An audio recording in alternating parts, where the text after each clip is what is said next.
Latihan Marc Marquez di atas road bike berjalan lancar. Marquez tak memiliki masalah dengan penglihatannya, sehingga siap tampil di tes pramusim MotoGP Sepang. Rider Repsol Honda itu sedang berlatih usai diplopia yang dialaminya berangsur-angsur membaik. Setelah memberi lampu hijau berlatih motocross, Marquez melanjutkan latihannya dengan menunggangi road bike di Portimao.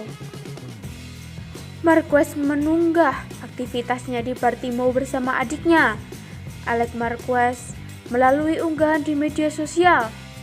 Tampak duo Marquez menggunakan motor Honda RC 13 VS yang merupakan versi kendaraan jalan umum dari RC 213V yang dipakainya di MotoGP. Sebagai informasi, pembalap pabrikan non-konsesi seperti Marquez hanya bisa menunggangi motor balapnya dalam akhir pekan lomba dan tes resmi IRTA. Latihan di Portimao digunakan Marquez untuk mengetahui seberapa baik kondisinya untuk tampil tes pramusim MotoGP 2022 bulan depan. MotoGP direncanakan akan menggelar 2 tes resmi di sirkuit Sepang Malaysia pada 5-6 Februari dan di sirkuit Mandalika Indonesia pada 11-13 Februari. Tahun lalu melewatkan 2 seri terakhir plus tes akhir musim. Marquez berharap bisa tampil sejak awal pada tahun ini.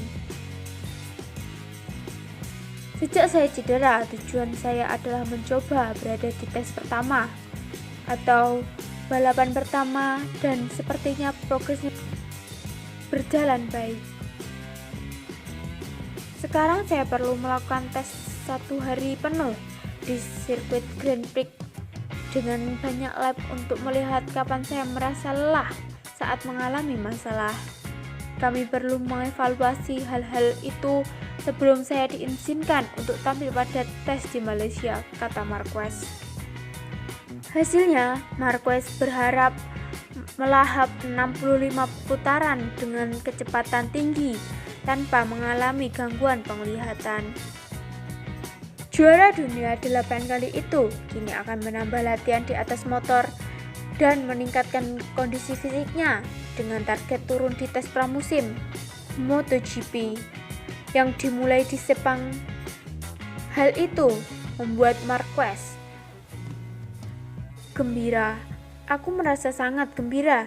Yang pertama karena menunggangi motor di lintasan, dan juga karena kami bisa memastikan sensasi yang kurasakan di atas motor cross di sini dengan motor jalanan. Ini adalah perasaan yang hebat, sebuah perasaan lega karena ketika aku mengendarai motor, aku tidak mempunyai gangguan dengan penglihatanku. Mengingat aku sudah lama tidak mengendarai motor, aku memperhatikan beberapa area fisik yang sedikit masih kurang. Tapi ini hanya karena aku tidak bisa melakukan persiapan pramusim seperti biasanya. Aku memang ada margin untuk ditingkatkan, tapi sisi positif dan fundamental yang bisa diambil dari uji coba ini adalah menegaskan kembali perasaan yang kami punya ketika pertama kali menunggangi motocross dan menikmati perasaan bagus dari kecepatan, kata Marquez.